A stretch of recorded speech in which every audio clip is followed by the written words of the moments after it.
Voilà, on va commencer une série, une petite série de vidéos sur les réseaux de ZN. Ce n'est pas vraiment au programme, ni de la grecque interne, ni de l'externe, mais tout de même, des problèmes d'arithmétique nous amènent souvent à étudier des réseaux, et donc c'est bien pour avoir un petit peu de recul vis-à-vis de ça. Par exemple, l'épreuve 2012 d'agrég interne, c'est celle-là qu'on va suivre, mais beaucoup d'épreuves parlent de réseau. L'épreuve 2020 d'agrég externe, même 2019 c'était de l'arithmétique. Il y a un certain nombre d'épreuves en algèbre qui en parlent, et c'est bien d'avoir quelques rudiments. Alors on va regarder ça, on va voir ces rudiments. D'abord, toujours pareil, quand on aborde une nouvelle théorie, on essaye, c'est bien de présenter les résultats, et là je le fais avec un tableau à double entrée, euh, pour comparer les résultats nouveaux, en quelque sorte, qu'il faut digérer, avec des résultats qui sont déjà digérés, mais qui utilisent des hypothèses, bien sûr, plus agréables, que vous avez déjà bien compris. Ceci, et ensuite on verra le pourquoi on fait ça, pourquoi on utilise ces réseaux et comment. Voilà, pour commencer. Et ensuite on attaquera, disons, une façon d'aborder les choses selon la procédure du problème 2012 d'agrég interne. Voilà, alors d'abord on avait des cas espaces vectoriels, et là maintenant on se retrouve à vouloir étudier ce qu'on va appeler des z-espaces vectoriels, c'est-à-dire des espaces vectoriels sur un anneau, mais quand même un anneau assez sympathique qu'on connaît bien, c'est Z. Alors, il se trouve qu'on pourrait l'appeler Z espace vectoriel, mais les propriétés des espaces vectoriels sur Z sont tellement différents des propriétés sur K, c'est-à-dire où K est un corps, que du coup, c'est même pas la peine de se mentir à soi-même, autant lui donner directement un autre nom. C'est pas le même objet. Donc ça s'appelle plus Z espace vectoriel, mais c'est Z module. C'est exactement le même formalisme, sauf que les scalaires, c'est un anneau ici, et c'est l'anneau Z. Alors, l'idéal, ce serait de partir, étant donné qu'on connaissait la théorie des cas espaces vectoriels, ce serait de partir de Z module. C'est pas ce qu'on va faire. On pourrait aussi se limiter à dire, on a une belle théorie des cas espaces vectoriels en dimension finie, avant même que la dimension existe, disons quand il y a une partie génératrice finie, ça correspond au Z module de type fini. Ça aussi c'est pas mal, mais on dira des choses un petit peu à la fin, mais on va pas partir de là, malheureusement, parce que ça c'est quand même un bon terrain de jeu. Non, on va dire, on va partir d'un sous-espace vectoriel de Kn. On connaît les sous-espaces vectoriels de Kn, et ce sont des K-espaces vectoriels de dimension finie. Donc, par analogie, on va regarder les sous-groupes de Zn pour plus. Voilà, c'est ça qu'on va faire. C'est pas terrible, de façon théorique, champ théorique, c'est pas génial. Mais quand même, on va pouvoir dire des choses.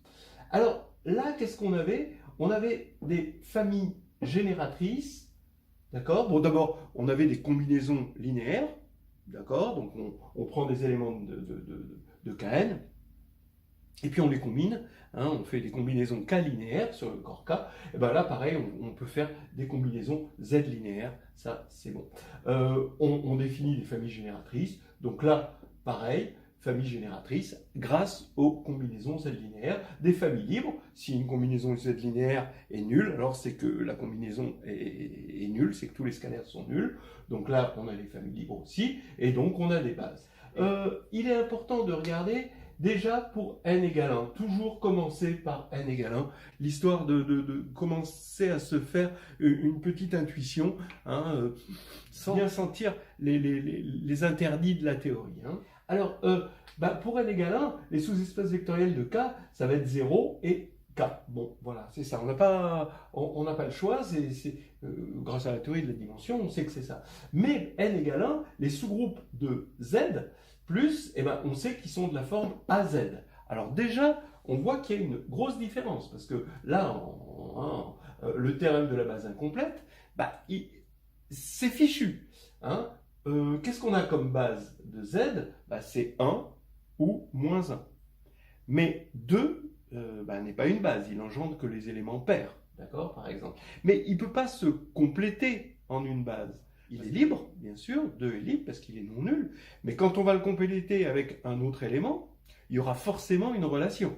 Hein, si vous le complétez avec 3, bah vous avez que 3 fois 2 moins 2 fois 3 égale 0. Donc vous avez une combinaison qui va faire que jamais vous n'aurez une partie libre à partir du moment où vous aurez plus de 2 éléments. Et la base extraite, pareil, c'est foutu. Hein. Donc il n'y a pas de base incomplète, hein, mais il n'y a pas de base extraite non plus. Parce que vous prenez par exemple 2 et 3. Alors c'est générateur grâce à Bezout.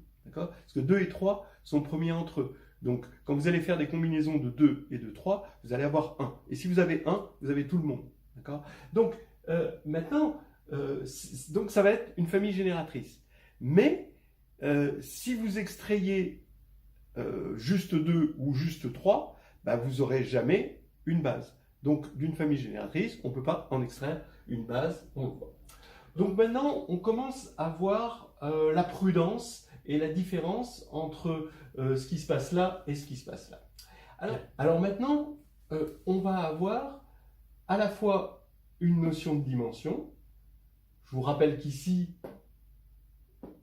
cette notion de dimension provenait du lemme d'échange. D'accord ?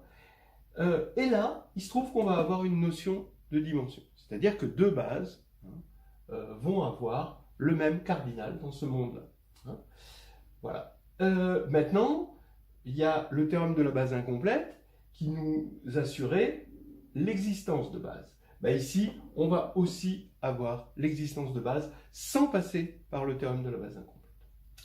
Maintenant, quand on a des bases, on a besoin d'objets de calcul pour dénombrer toutes ces bases, hein, parce qu'on a besoin d'être souple avec ces bases. Et là, on a les matrices de passage. Les matrices de passage, hein, quand on a fixé une base, les autres sont toutes indexées par GLN de K, donc c'est les matrices de passage. Et comment on détermine GLN de K? Eh bien, GLN de K, ça va être des matrices carrées, NN, grâce à la théorie de la dimension, elles sont carrées, et dont le déterminant est non nul. Ici, on aura aussi des matrices carrées, puisqu'on a une notion de dimension, et ça va être indexé par GLN de Z. Et GLN de Z, ça va être les matrices, donc ça c'est les matrices qui sont à coefficient dans Z, et dont l'inverse est encore à coefficient dans Z.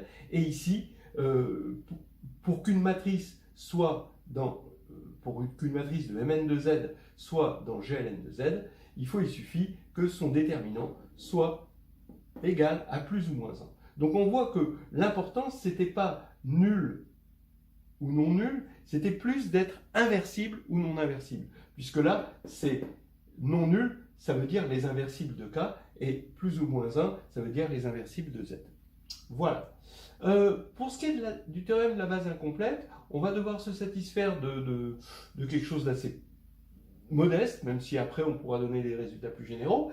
Si ici x est non nul, il est libre et il se complète en une base, bien sûr, puisqu'il est libre, parce qu'ici on a un théorème de la base incomplète. Mais ici, si x est non nul, il est libre aussi, oui, mais il ne se complète pas forcément en une base. Il se complète en une base si et seulement si il est non divisible. C'est-à-dire, si on ne peut pas trouver un vecteur y, tel que ky égale x avec un k non inversible, un k entier non inversible. C'est-à-dire que, voilà, il est un peu minimum sur sa droite, dans le sous-groupe, il est minimum sur sa droite. Un peu comme dans Z, où vous avez 2, il est divisible, 1, lui, il n'est pas divisible. D'accord? Et moins 1 n'est pas divisible. Donc x, pareil, quand vous allez avoir une droite de Zn, vous allez avoir finalement deux éléments qui sont non divisibles. Et c'est eux qui vont pouvoir se compléter en une base, pas les autres. Voilà. On a des fois besoin de la topologie, et là, quand on est sur R, donc on est en dimension finie, donc on a un théorème qui assure que la boule est compacte, donc on met une norme ici, et là, ben, on a une norme sur Rn, on en déduit une norme, évidemment, hein, sur Zn, et là, ben, la compacité va être plus agréable, encore plus agréable, ça va être une boule finie. On va avoir, les boules sont finies. Hein, donc la compacité devient finie. Maintenant, on va aller voir le pourquoi et le comment assez rapidement, et ensuite on attaquera quelques questions comme ça du problème, pas point par point, mais globalement comme ça, l'histoire de voir comment, lors d'une épreuve écrite, on peut raisonnablement aborder la notion de réseau. Alors, pour le pourquoi, on va dire toujours la même raison, quoi, les systèmes, les équations, quoi, hein. Donc les systèmes linéaires. Donc par exemple ce système-là, voilà un système où on cherche x, y, z entier, hein, dans z. Donc effectivement, ça va pouvoir, ça va former un sous-groupe de z3, hein, parce qu'on a un morphisme phi de z3 dans z2 qui a x, y, z donne ce couple-là, hein, d'accord, bon, j'ai pris des choses linéaires, donc phi est linéaire, et ça c'est le noyau, hein, de phi qui va être un sous-groupe de Z3, et on a besoin de présenter ce noyau avec des bases.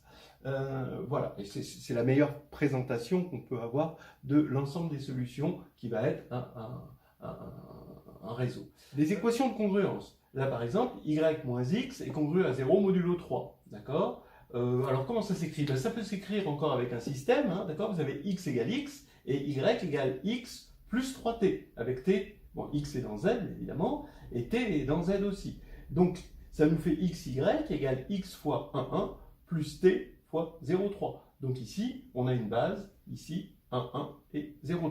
D'accord? Donc on peut se demander comment en général, est-ce qu'on pouvait prévoir qu'il y avait une base, quelles sont toutes les bases possibles, etc.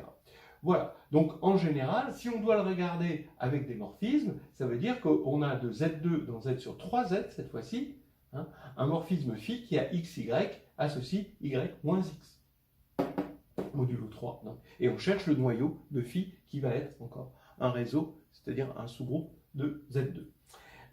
Voilà, donc on veut des bases, tout ça. Maintenant le comment. Alors le comment, on va se battre de tous les côtés. D'abord, si on doit rester dans Z, alors Z, il a quand même des atouts, hein, il est principal, et on a besoin, il faut toujours avoir ça en tête. Et puis on peut quotienter, parce qu'on a Z sur PZ, qui est un corps quand même si P est premier, et donc on tombe sur la théorie des corps. Donc ça peut aider pas mal. Ensuite, Q qui est proche de Z, hein, probablement le corps le plus proche de Z par injection. Hein. Donc, oui, on se servira par exemple souvent de cette technique. Si X appartient à Qn, alors on peut multiplier X par un K assez grand dans Z, tel que Kx est dans Zn. Donc, ça nous permet un passage de Qn à Zn et d'utiliser les propriétés de Qn ici. D'accord? Voilà. Maintenant, si Q est proche de Z, au niveau topologique, parce qu'on se servait pas mal de la topologie de R, là on ne va pas avoir grand-chose sur Q, parce que Q n'a pas des grands atouts topologiques. En revanche, R en a. Et en fait, bon, on ne va pas en tirer grand-chose, mais ce qui est quand même intéressant, c'est que on va travailler sur Rn, et sur Rn, toutes les normes sont équivalentes. Ça, c'est quand même une bonne chose. Donc, les normes qu'on va récupérer sur Z vont être équivalentes aussi. Et les boules qu'elles définissent, on va avoir ici des boules qui sont compactes, mais maintenant elles sont compactes, mais Z a le bon goût d'être discret, hein, et Zn, hein, donc toute partie de Zn va être discrète. Et quand on prend un compact qui est discret, si vous regardez bien, en choisissant, en regardant bien la propriété de Borel-Lebesgue, hein, qui dit que de tout recouvrement d'ouvert, on peut en extraire un recouvrement fini. Et comme c'est discret, on peut prendre un recouvrement d'ouvert où chaque ouvert est en bijection avec l'ensemble des points que ça recouvre, eh ben, vous voyez bien que ça veut dire que l'ensemble est fini. Donc, compact et discret implique fini. Et là, ça va être intéressant parce qu'on va avoir des boules qui sont finies. C'est encore mieux que des boules compactes. Voilà, hein, toute l'histoire.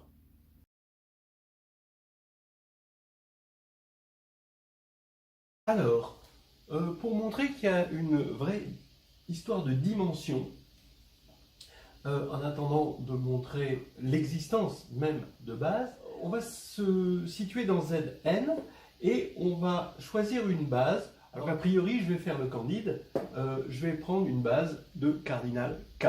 Et il se trouve, alors base, hein, ça veut dire que pour tout x dans Zn, x se décompose de façon unique, hein, en somme de xi, ei, d'accord, i de 1 à k, avec les xi bien sûr, dans Z. Alors, bon, par exemple, hein, vous allez avoir la base canonique de Zn, hein, que je vais appeler par la suite toujours BI, hein, I de 1 à n, c'est une base, c'est la base canonique de Zn. Alors, montrer que toute base de Zn est de cardinal n. Voilà, pour commencer. Alors bien sûr, on ne part pas de rien, on a la théorie des espaces vectoriels qui peut nous aider. Ok, on est reparti, on va montrer que E ici est une Q-base de Qn. Pourquoi on va faire ça? Ben voilà, hein, parce que on n'est pas dans les espaces vectoriels, hein, puisqu'on a des Z-modules en quelque sorte, des réseaux, mais on n'est pas loin d'avoir des espaces vectoriels. Z est assez proche de Q. Et là, dans Qn, il est tentant d'y aller pour appliquer cette propriété que de base on a une cardinale quand on est dans Q. Donc il suffit de montrer que ceci, E, qui est une base de Zn, donc qui est dans Zn, et donc qui est dans Qn, puisque Zn est inclus dans Qn, est une base de Qn. C'est-à-dire qu'elle est libre et génératrice. Voilà. Libre. Ça veut dire que si la somme, si on a une combinaison linéaire, mais attention, les xi sont dans Q, xi, somme de xi, ei égale 0, alors il faut montrer que les xi sont tous nuls. Mais maintenant, je vais me ramener à quelque chose sur z. Comment je vais me ramener sur z? En multipliant par le dénominateur commun des xi. Vous avez toujours un dénominateur assez grand qui va être multiple de tous les dénominateurs de tous les xi, puisqu'il y a un nombre fini, hein, ça c'est important, le mot fini ici. Donc on a un a tel que a est non nul, d'accord, parce que c'est un produit de tous les dénominateurs, et a fois xi appartient à z pour tout i, d'accord. Donc maintenant, ça veut dire que je vais multiplier cette relation par a pour obtenir une relation avec une combinaison z linéaire, cette fois-ci, égale 0. Maintenant qu'on a une relation z linéaire des ei qui est nulle, on sait que c'est une base, donc c'est libre. Ça veut dire que pour tout i, axi égale 0. Et comme a est non nul, ça fait que xi égale 0, quel que soit i, c'est ça qu'on voulait. Maintenant, c'est donc q libre. Maintenant, il faut montrer que c'est q générateur. Donc on prend x dans qn, et il va falloir montrer que x se décompose avec des coefficients dans q dans les ei. D'abord, x se décompose avec coefficient dans Q dans la base des BI, évidemment, puisque on a la base canonique de Zn qui reste la base canonique de Qn. Pareil, on prend les xi, on multiplie par le produit, quitte à multiplier par le produit des dénominateurs de tous les xi, et on a ici un élément a qui va être non nul, et tel que axi appartient à z. Maintenant, cette relation, je la multiplie par a, ça va faire ax égale somme de i égale 1 à n de axi bi, et les axi sont maintenant des entiers. Et donc ça, c'est dans Zn. Voilà. Maintenant, on va se servir du fait que i, c'est une famille génératrice de Zn, et que les bi sont dans Zn. Donc bi s'écrivent comme combinaison z linéaire des ei. Et comme une combinaison linéaire d'une combinaison linéaire est encore une combinaison linéaire, puisque Z est un anneau, ça va rester Z linéaire, et ben on va avoir que ce AX va être une combinaison Z linéaire de combinaison Z linéaire, donc une combinaison elle-même Z linéaire des EI. Donc somme de I égale 1 à K de alpha I EI. Voilà. Et maintenant, j'ai plus qu'à diviser par A, puisque je suis dans Q. X égale somme de I égale 1 à K, hein, d'accord, des alpha I sur A, parce que A est non nul, EI. Donc X s'écrit à coefficient dans Q dans la famille EI. Donc la famille est génératrice. Et donc c'est une base. Et comme toutes les bases ont le même cardinal dans Qn, et ben ça veut dire que n est égal à k. Et voilà. Alors maintenant on attaque celui-ci, qui va nous permettre de regarder les bases comme des éléments des matrices, donc des outils de calcul. Et les z-bases seront vues non seulement comme des matrices, mais comme des éléments d'un groupe de matrices. Et ce groupe, c'est GLN de Z. Et GLN de Z, on a vu qu'on pouvait le caractériser, et on caractérisait les éléments avec le déterminant égal plus ou moins 1. Donc c'est quand même quelque chose d'assez fort pour comprendre toutes les bases de Zn. Voilà. Donc à une base, une Z-base, évidemment, on associe la matrice. Maintenant qu'on sait qu'elle a n éléments, d'accord, cette base, on associe la matrice dont les colonnes sont les éléments de la base dans la base canonique de Zn, d'accord. Donc on regarde les vecteurs, les EI comme des vecteurs colonnes, on en fait une matrice, elle est nn, d'accord, puisqu'on a même cardinal, donc c'est une matrice carrée, et on va montrer qu'elle est dans GLN de Z, et qu'on a une bijection ici entre l'ensemble des z-bases de Zn et GLN de Z. C'est quelque chose de puissant, autant de façon théorique parce qu'on a un groupe ici, que de façon pratique, parce qu'on a un outil de calcul. Ce sont des matrices. Voilà. Alors la remarque préliminaire, c'est toujours pareil, quand on travaille sur Z, il faut bien penser qu'on a un corps qui est pas loin de chez nous, c'est le corps Q, d'accord. On peut aller chercher R si on n'est pas à l'aise avec Q, mais tant qu'on ne fait pas de topologie, je ne vois pas trop l'intérêt. Et Q, c'est un corps, et là, on sait ce que c'est que cette matrice-là, des colonnes. Si on regarde ça comme Zn qui est plongé dans Qn, on sait que E1 jusqu'à En, ça va être une partie libre. On a vu que c'était une Z partie libre, donc une Q partie libre. Et donc, on a vu que, bien sûr, puisqu'il y a n éléments et que c'est une partie libre, c'est aussi une base de Qn. Ça, on l'a vu. Voilà.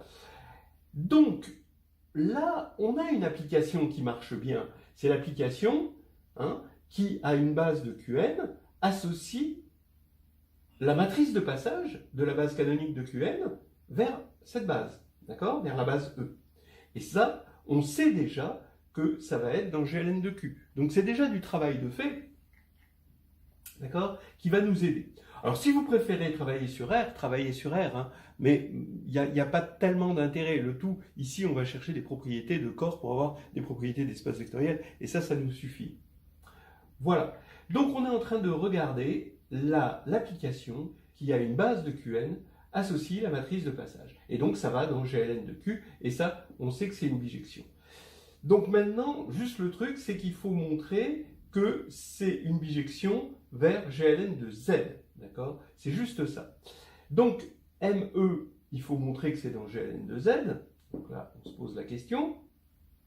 Ben oui, parce que les EJ, quand on va aller regarder dans la base canonique de Zn des BI, ça s'écrit évidemment avec des coefficients dans Z, puisque les EJ sont tous dans Zn, donc les AIJ ici, les coefficients sont dans Z, donc la matrice ME est à coefficient dans Z. Maintenant, qu'est-ce que c'est? Il faut montrer que ME-1, son inverse, dont on sait qu'elle existe dans GLN de Q, parce que c'est inversible dans Q, ça nous aide. ME-1, on sait que c'est la matrice de passage de la base de la Q-base E vers la Q-base B. Ok.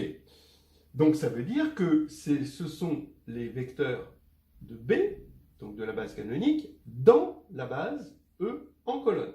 D'accord ? Mais étant donné que ceci, E, est une base de Zn, tous les vecteurs de Zn s'écrivent comme Z combinaison linéaire des EI, et donc en particulier, Bj s'écrit somme de J égale 1 à n de A'Ij EI, avec les A'Ij évidemment dans Z, parce qu'on a une Z base ici.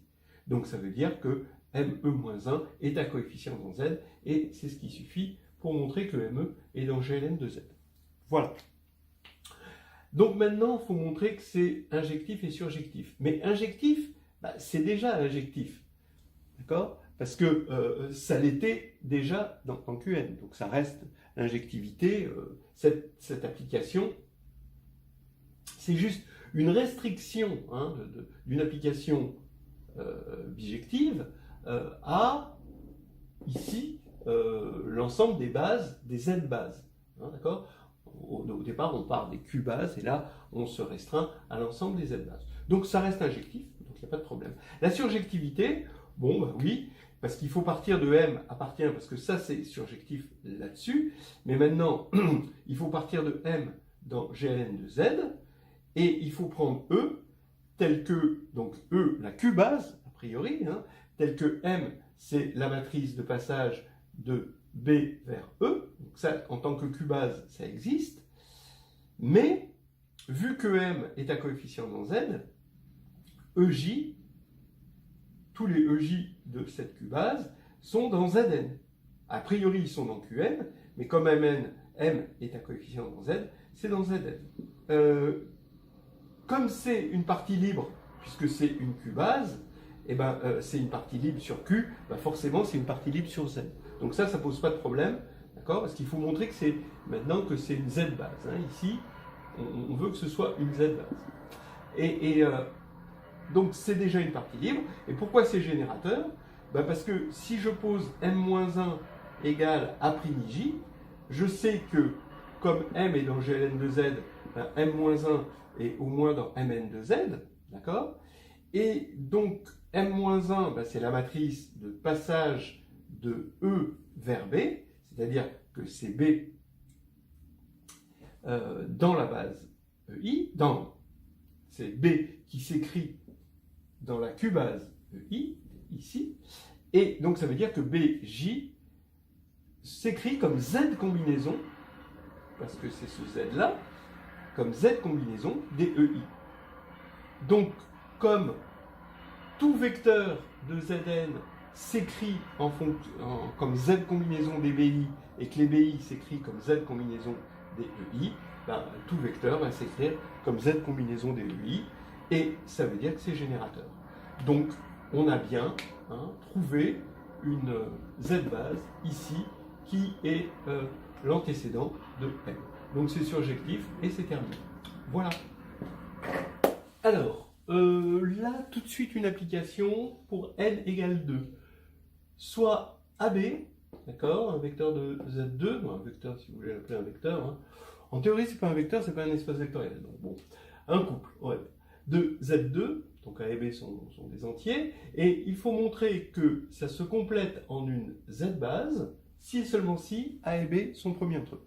Voilà, essayez de le faire. Prenez votre temps et utilisez évidemment ce qu'on vient de voir sur la caractérisation des Z-bases par le groupe GLN de Z. Alors on y va.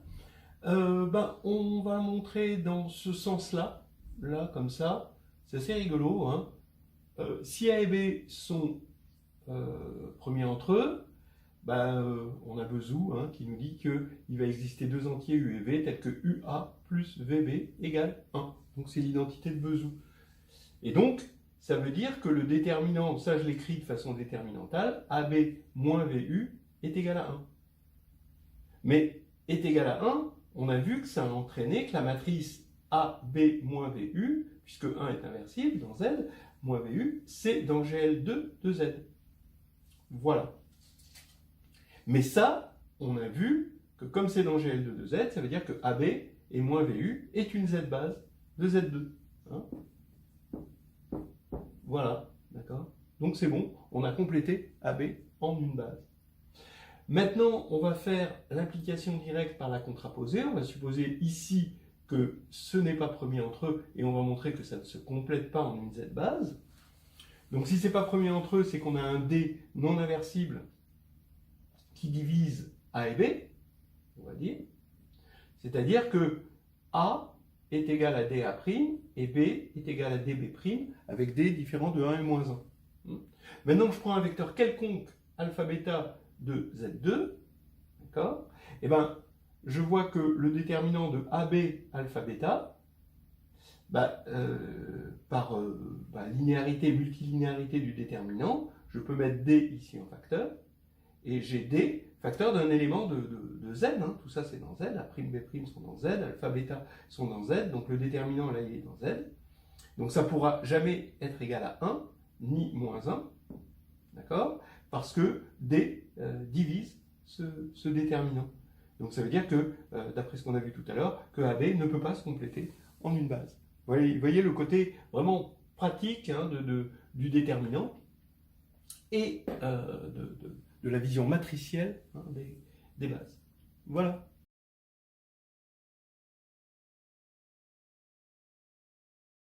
Voilà, avec cet exercice, autant on avait montré que deux bases d'un sous-groupe de Zn ont même cardinal, autant là, on va pouvoir montrer l'existence de Z base. Vous voyez qu'on suit finalement un peu pas à pas la suite de résultats qu'on avait obtenus dans les espaces vectoriels de dimension finie.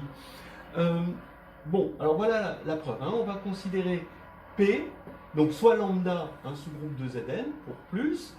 On considère P, l'application qui a de Zn dans Z, hein, qui a au nuplet x1 jusqu'à xn associe la première coordonnée x1, qui est évidemment un morphisme de groupe, d'accord, pour l'addition. Donc il faut montrer d'abord que P de lambda est de la forme AZ, pour un A, d'accord, dans Z. On va considérer alors U1 dans lambda, tel que P de U1 égale A, puisque A est atteint manifestement. Donc il faut montrer que pour tout U de lambda, U se décompose de manière unique en un ZU1, Z dans Z, plus V, avec V dans quart de P. Voilà. Donc ça, de façon unique. Et maintenant, par récurrence, on va montrer que lambda possède une Z base. Voilà. Donc quand je dis on, c'est vous, là, maintenant. Essayez-vous à ce petit exercice qui correspondait exactement à ce qui était dans la grecque, tout ce qu'on fait, hein. On suit un peu la grecque 2012. Alors, l'heure est grave, amis lyonnais, et où que vous soyez. Parce que dans l'exercice, j'ai oublié de dire que la décomposition est unique si A est différent de 0. Voilà, donc ça vous laisse une seconde chance. Alors, on commence. Faut montrer que P de lambda égale AZ. Mais ça, c'est direct. Comme P est un morphisme de groupe, ce qui est même pas à prouver, P de lambda, c'est un sous-groupe de Z, évidemment. Et comme les sous-groupes de Z sont de la forme AZ, c'est terminé. Donc on peut prendre un U1 comme ceci, ça c'est évident. Et maintenant, deuxièmement, alors ça c'est important de savoir le faire, hein, l'unicité et l'existence, hein, comme ça, en faisant de l'analyse synthèse. Hein. Donc l'unicité c'est souvent lié à l'analyse et la synthèse à l'existence. Hein. Je prends U quelconque, P de U il est dans Z, mais plus particulièrement, puisque j'ai pris U dans lambda, il est P de U est de la forme A fois Z, d'accord, avec un Z entier. Alors maintenant, je vais calculer P de U moins ZU1, avec le U1 que j'ai construit ici, et comme P est un morphisme, ça fait P de U moins Z P de U1, et donc ça fait AZ, d'accord, P de U1 par définition c'est A, donc moins ZA, Donc ça fait 0. Voilà. Donc on a bien U égale Z U1, voilà, plus V, avec V égale évidemment U moins Z U1. Mais ça, c'est l'enquête de P. D'où l'existence de la décomposition. Maintenant, c'est l'analyse du problème qui va vous donner cette unicité. Et quand vous analysez, qu'est-ce que vous voyez? U égale Z U1 plus V. On part du résultat, hein, c'est ça l'analyse. Et on applique P à cette identité. Et on applique le fait que P est Z linéaire. Donc ça fait PU égale forcément ZA. Puisque ça va faire 0. Z, il va sortir, P de U1, ça fait A, donc ça fait P de U, forcément, qui est égal à ZA. C'est là, my bad, qu'on utilise l'hypothèse A différente de 0. Ça veut dire que A, finalement, bah, il est non nul, il divise P de U, hein, qui est l'entier P de U, et donc Z est l'entier A-1 P de U. D'accord? Et Z, finalement, est unique. À partir du moment où Z est unique, et que U est fixé, U1 est fixé, ben V, il n'a plus qu'à suivre le mouvement, et il est unique aussi. Donc, on a bien l'unicité, mais si A est différent de 0, on peut parfaitement imaginer que si A est égal à 0, alors des Z, il y en a plein possible, évidemment. Voilà. Bon, alors bien savoir faire, hein, dans le cadre d'une épreuve d'écrit, ce genre de récurrence, initialisation, hein, voilà, et hérédité. Donc vous mettez bien ce que vous voulez prouver par récurrence, et ce qu'on veut prouver par récurrence, c'est d'abord sur n, et lambda, qui est un sous-groupe de Zn, possède une Z-base. Voilà, hein, vous mettez bien ce que vous voulez prouver par récurrence. L'initialisation, on va initialiser quand même pour n égale 1, lambda inclus dans Z, ça implique que lambda, hein, comme c'est un sous-groupe de Z, hein, il est de la forme AZ. Donc si A est différent de 0, bah, vous l'avez, votre base, c'est juste A, hein, puisque c'est générateur. Tous les éléments de lambda vont s'écrire de la forme A fois petit z avec petit z dans Z, et c'est libre, puisque A est différent de 0. Voilà. Maintenant, si A égale 0, bah, vous pouvez dire que c'est l'ensemble vide, c'est une convention bourbakiste un peu, hein. L'ensemble vide, c'est la Z-base. Voilà, maintenant l'hérédité, donc on va supposer qu'il existe une base pour tous les sous-groupes lambda de zk, pour k strictement inférieur à n. Et maintenant, on y va. Alors on a vu que dans cette histoire, il y avait deux cas, soit A égale 0, soit A différent de 0. Et on va commencer par le cas A égale 0. Ça nous fait que, puisque A est égal à 0, ça veut dire que P de lambda est égal à 0, donc lambda est inclus dans ker de P, mais si vous regardez qu'est-ce que c'est que ker de P, comme P c'est la première projection, ker de P, ce sont tous les éléments de Zn qui ont la première coordonnée nulle, donc c'est de la forme 0, hein, produit cartésien avec Zn-1. Mais ça c'est isomorphe comme groupe à Zn-1. Voilà, donc ça c'est vraiment moralement Zn-1. Donc ker de P, lambda peut être vu, hein, au moins par isomorphisme, comme un sous-groupe de Zn-1. Donc, par récurrence, il possède une Z-base. Donc maintenant, on va regarder le cas A différent de 0. Mais maintenant, d'après ce qu'on a vu ici, lambda inter-ker de P, ça va être un sous-groupe, mais de ker de P. Ker de P qui est isomorphe à Zn-1, donc lui possède une Z-base. Et on va dire que lambda inter ker de P possède une Z-base U2, UK. Alors, peut-être vous pouvez être gêné par le fait que c'est des isomorphismes ici, mais vous pouvez imaginer l'image de lambda inter ker de P dans Zn-1 ici, en tirer d'après la récurrence une Z-base, et ensuite revenir, d'accord, c'est l'isomorphisme, et vous rapatriez cette Z-base, et vous la récupérez ici. Voilà. Donc, maintenant, on va utiliser le résultat, puisqu'on a A différent de 0. On a une unicité de la décomposition de U en Z1, donc je vais l'appeler Z1 ici, hein, ça m'arrange, Z1 U1 plus V, avec V, alors attention, qui est dans ker de P, d'accord? Mais vous remarquerez que V est aussi dans lambda. Pourquoi? Parce que U est dans lambda, U1 est dans lambda, Z1 U1 est forcément dans lambda, et donc du coup, V est dans lambda. Donc V est bien dans lambda interquart de P, ce qui va faire que V va se décomposer ici de façon unique.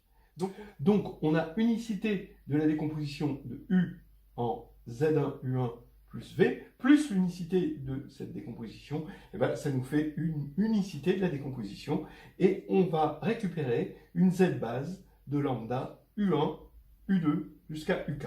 Hein. On a bien l'existence et l'unicité à la fois, d'accord, de la décomposition comme Z combinaison de cette famille des UI. Voilà, on a montré, hein, on y arrive, hein, on reconstruit notre petite maison.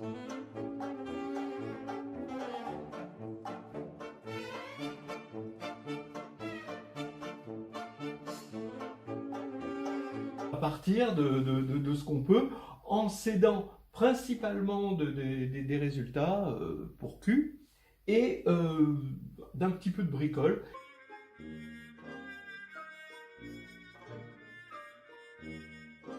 Ici, c'est l'utilisation des morphismes. Ça, c'est assez classique. Hein. Faut bien photographier ce genre de méthode parce que c'est assez classique.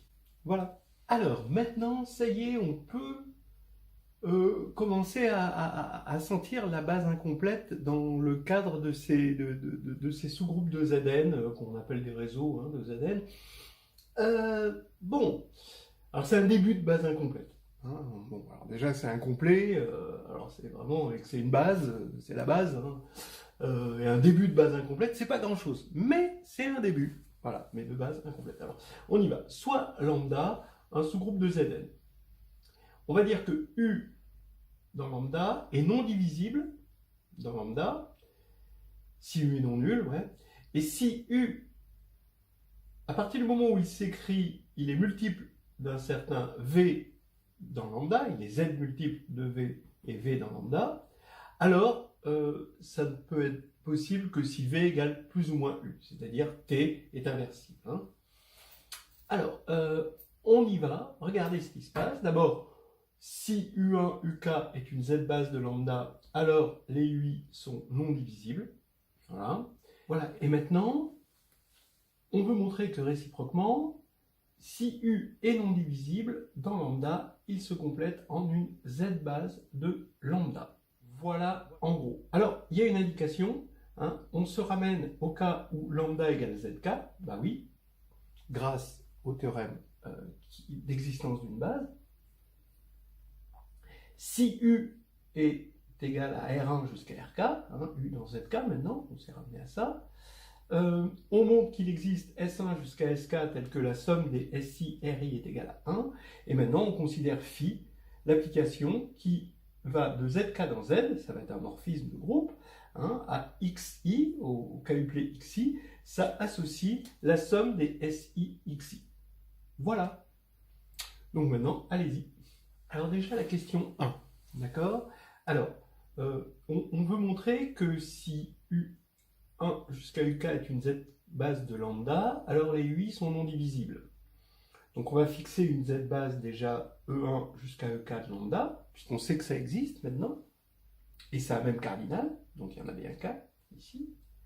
Et maintenant, les EI, bah, grâce à une Z base, on identifie lambda au groupe Z puissance K. Donc on a un isomorphisme de groupe ici. Et maintenant, dans ZK, bah, ce que deviennent ces EI, ça devient la base canonique ici, hein, par définition.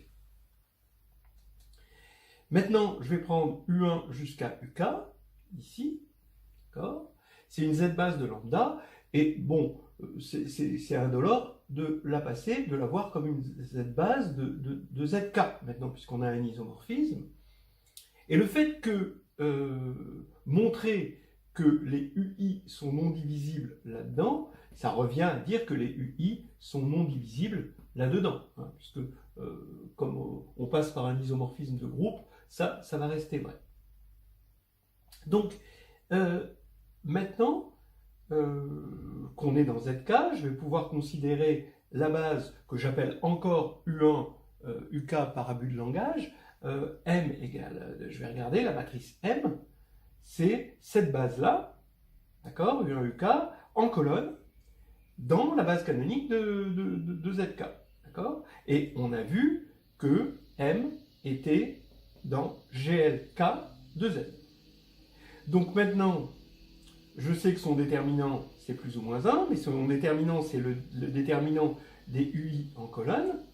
Et maintenant, si je suppose que UI pour un I donné est égal à TI VI, alors ce déterminant par multilinéarité du déterminant, je peux sortir TI, donc je sors TI du déterminant, et il va rester à la place de UI, ici il va rester VI. Donc ça reste dans cette cas, et donc ça veut dire que TI divise plus ou moins 1, donc TI égale plus ou moins 1, d'accord? Et on a pris I quelconque. Voilà. Maintenant, on va attaquer le 2 qui est peut-être un petit peu plus impliqué. Donc voilà pour le 2 maintenant. Donc effectivement, comme lambda est un sous-groupe de Zn, il possède une base à k éléments. Cette base va faire que lambda est isomorphe à zk, en donnant les coordonnées dans cette base. Et maintenant, le fait de prendre U dans lambda et de trouver une base qui complète U, cela revient à regarder l'image de U ici et qui se prolonge en une base de ZK. Donc on peut effectivement se ramener au cas où lambda égale ZK. C'est-à-dire que ce problème, il est invariant par isomorphisme en quelque sorte, de groupe. Donc maintenant, je suis là-dedans. Donc je vais prendre U. U, il est de la forme R1 jusqu'à RK. Et je vais interpréter le fait qu'il est non divisible. Il est non divisible, ça veut dire, là maintenant, là-dedans, ça devient beaucoup plus simple à voir, c'est qu'on ne peut pas diviser par un T non inversible ici, ce qui veut dire que les RI sont forcément de PGCD égal à 1. D'accord? Donc le PGCD global des RI est égal à 1. D'accord? Sinon, on pourrait diviser et on aurait un élément dans ZK. Alors, je vais appliquer Bezout. Donc ici, j'ai que la somme des SI-RI pour une famille SI, I de 1 à K, est égale à 1. Ça, c'est l'identité de Bezout. Donc on a ça. Maintenant, je vais considérer ce morphisme, d'accord, qui va de ZK dans Z et qui, aux coordonnées x1 jusqu'à xk, ça associe SI, la somme des SI XI. Bon. Donc maintenant, je vais essayer de trouver une base de ZK qui commence par U. Bon, alors je prends W dans ZK, je regarde phi de W, je l'appelle petit z, il est dans Z, d'accord? Et maintenant, comme d'habitude, je montre que W est égal à ZU plus V avec V dans ker de phi, puisque W moins ZU, c'est très facile de vérifier qu'il est dans ker de phi. Mais ker de phi est un sous-groupe de ZK, donc il possède une base, d'accord? Je montre aussi que j'ai l'unicité de cette décomposition, vous remarquerez, d'accord? Donc maintenant, W va s'écrire de façon unique, d'accord? Dans la base U est concaténée avec la base ici de Kerphi, U2 jusqu'à UK. Pour l'instant, je ne sais pas encore que ça va aller jusque K, d'accord? Mais on peut l'anticiper facilement.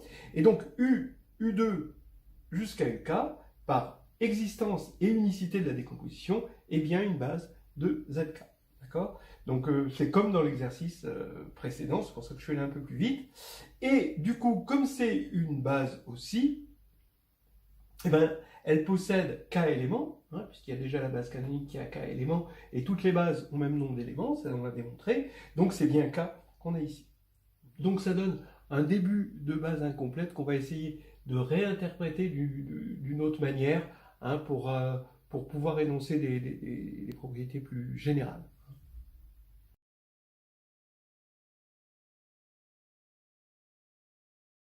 Voilà, on va revenir sur ce théorème de la base incomplète, d'accord, qui a besoin de rafraîchissement pour pouvoir être généralisé. Regardez, on prend donc lambda, un sous-groupe de Zn, des UI dans lambda, de 1 à k, et U1 jusqu'à UK. On a vu que si U1 jusqu'à UK se complètent en une Z base de lambda, alors les UI sont non divisibles. Hein. Je rappelle que non divisible, ça veut dire que dans lambda, ça veut dire que si on trouve un TI VI qui est égal à UI, avec VI dans lambda et TI dans Z, bah, c'est que forcément TI est égal à plus ou moins 1, d'accord? Bien, on a vu que pour K égale 1, d'accord, si on a un seul élément, alors on a la réciproque. Donc U1 non divisible dans lambda, alors U1 va se compléter en une Z base. Mais pour K supérieur à 2, il se trouve que la réciproque est fausse. Maintenant, on a un outil pour voir si ça se complète en une base. Et regardez le contre-exemple. On va prendre deux éléments, 1, 1 et moins 1, 1. Bon, on va mettre un 0 pour le côté complète, parce que voilà.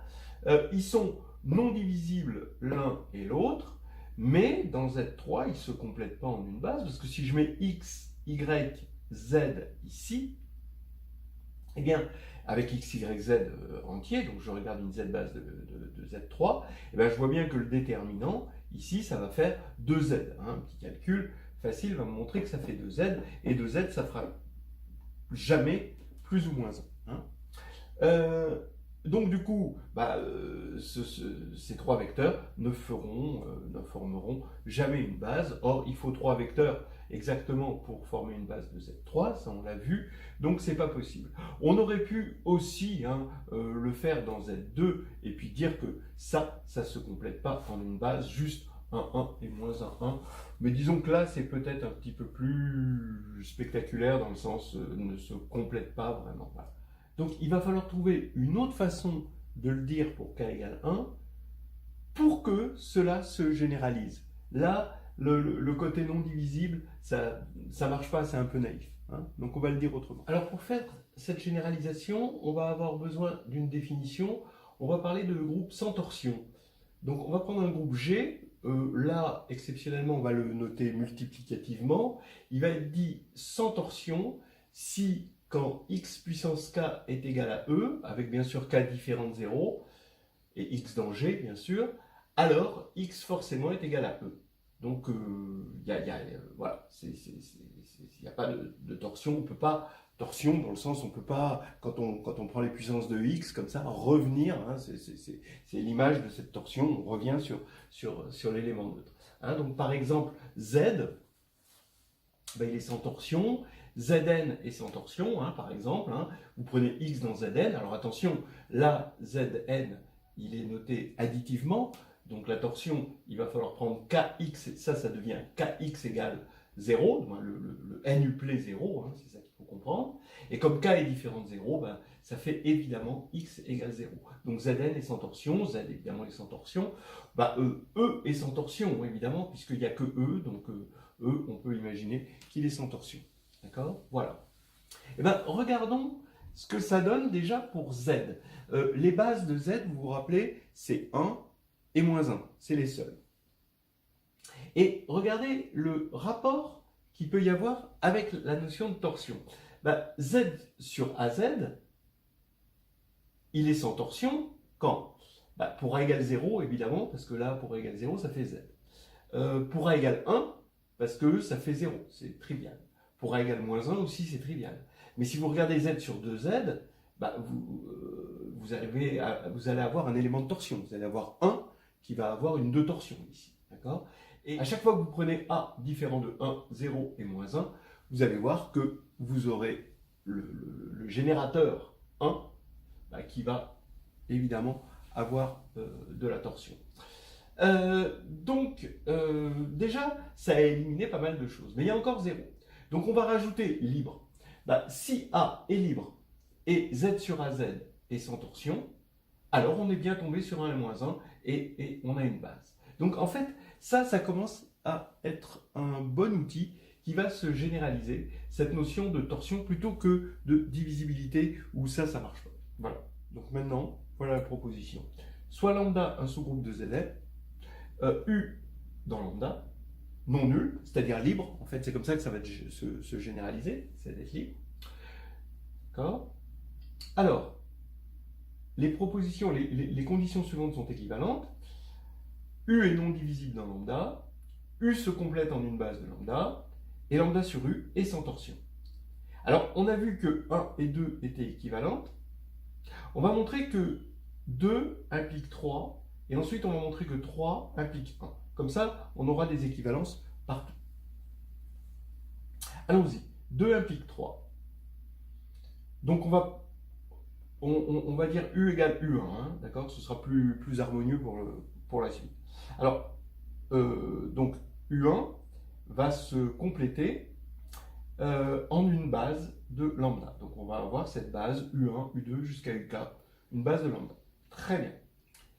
Maintenant, j'affirme que lambda prime, qui est égal au sous-groupe engendré par U2, UK, donc bien sûr, comme il est engendré par U2, UK, il a pour Z base U2, UK, et comme il a pour Z base U2, UK, puisque c'est une partie libre, hein, forcément, et génératrice de lambda prime, c'est une Z base, et ben, donc il est isomorphe à Z puissance K-1.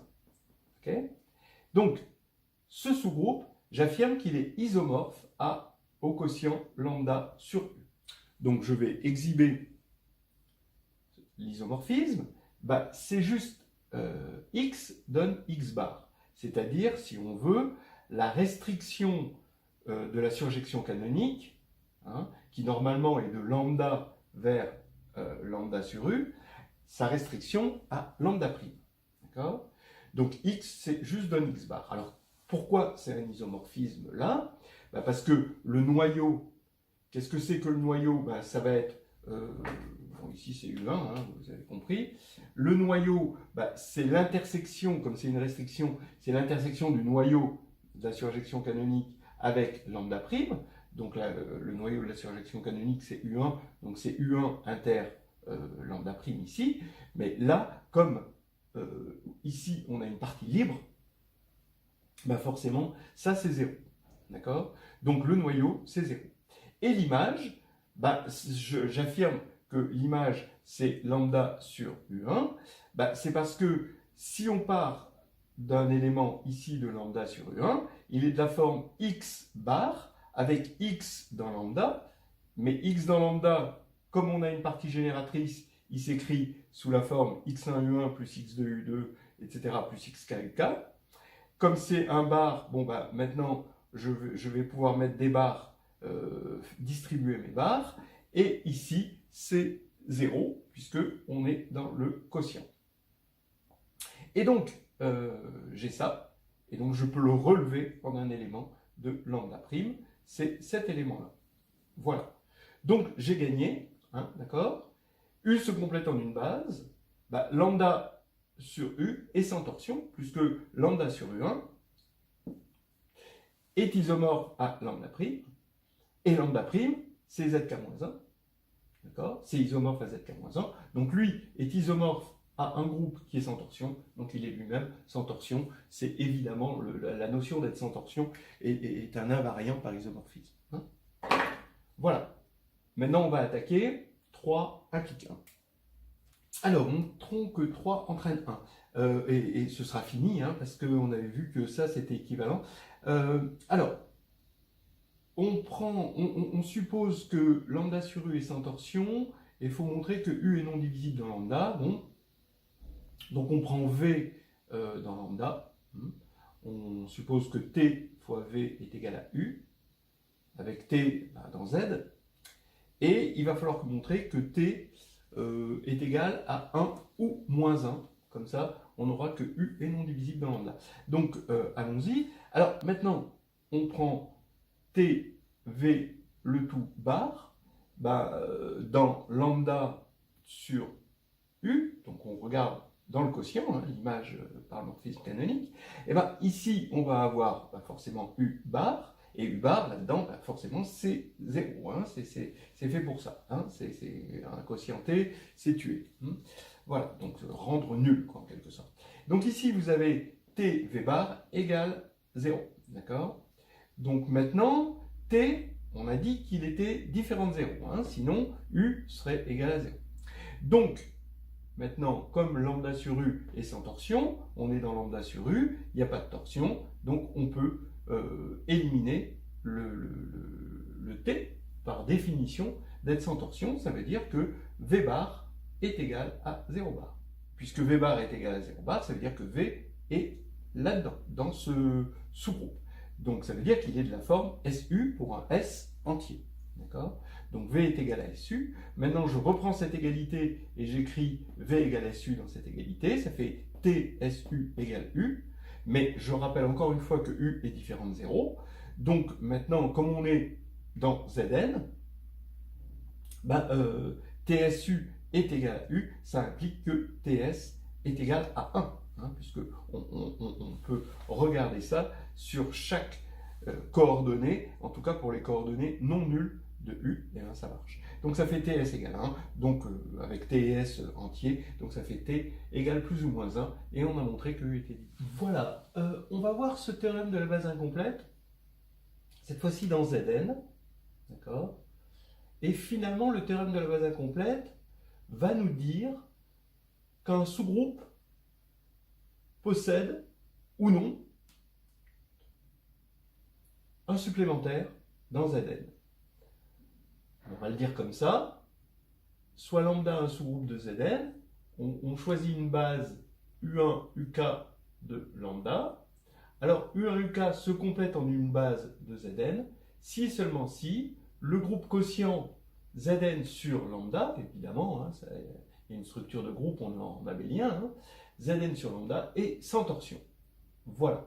Et donc, ça revient à dire que lambda possède un supplémentaire. Voilà, donc il faut partir, alors ça peut se dire aussi comme ça, on prend une partie libre, quelconque, on oublie lambda, on prend une partie libre quelconque, elle se complète en une base, si et seulement si, Zn quotienté par le sous-groupe engendré par cette partie libre est sans torsion. Voilà, bon, on ne le démontrera pas, voilà, mais au moins c'est dit pour avoir une petite idée de comment les choses se généralisent. Donc maintenant, et si il y a de la torsion? Tiens. Alors là, on a un théorème pour ça qui s'appelle le théorème de la base adaptée, qu'on ne démontrera pas, et qui dit que si lambda est un sous-groupe de Zn, alors on peut trouver une base, mais de Zn, d'accord, E1 jusqu'à En, forcément, il y en a n, et des éléments qu'on va appeler AI, des éléments de Z, tels que A1E1 jusqu'à ANEN engendrent lambda. Alors, évidemment, il va y en avoir, si lambda est de rang K, ou de dimension, entre parenthèses K, il va y en avoir n-K qui vont être nuls là-dedans. Et la base ici, ce qu'on appelle la base adaptée, n'est pas unique. En revanche, il y a une petite condition de divisibilité, pour ceux qui connaissent par exemple le théorème de structure, vous voyez que ça ressemble beaucoup, une condition de divisibilité qui va vous donner une unicité des AI qui vont devenir ce qu'on appelle les facteurs invariants. Vous voyez que si n égale 1, les sous-groupes, on retrouve le A1, E1, d'accord? Donc la seule base possible de Z, c'est 1, d'accord? Moins 1, c'est pareil, 1. Et donc on va avoir juste A fois 1. Donc on retrouve que Z est principal comme anneau. Et en fait, le théorème de la base adaptée, son plus grand champ, où elle est vraie, c'est quand on prend ce qu'on appelle des modules sur les anneaux principaux. D'ailleurs, vous voyez que ça ne peut pas aller plus loin, puisque là, ça impose que Z est principal. Voilà. Et du coup, comme anneau principal, qu'est-ce qu'on a? K de X. Et en fait, les K de X modules de type fini, on peut les voir en lien avec la réduction. Et là, on trouve ce qu'on appelle les polynômes invariants de similitude, dont on a déjà parlé dans une autre situation. Voilà, ça c'est des choses très très jolies, mais on restera juste sur la berge et on regardera passer tout ça de loin, pour l'instant. Et vlan. Madame la Présidente, je vous remercie.